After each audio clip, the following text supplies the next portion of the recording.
पद्मिनी भर्त्रे आयुरारोग्यदायिने हर्षवल्ली निवासाय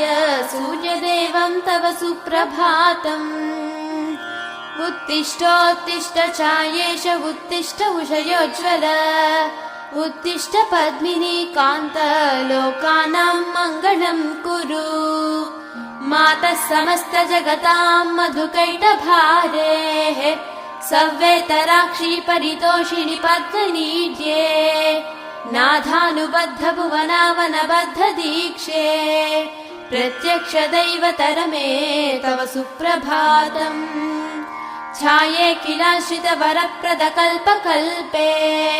विस्वाप्तधाम निलयामल दिव्यभासे आयाहि शीघ्रमघनासिनि संश्रितानां श्रीसूर्यदैवतरमे तव सुप्रभातम्।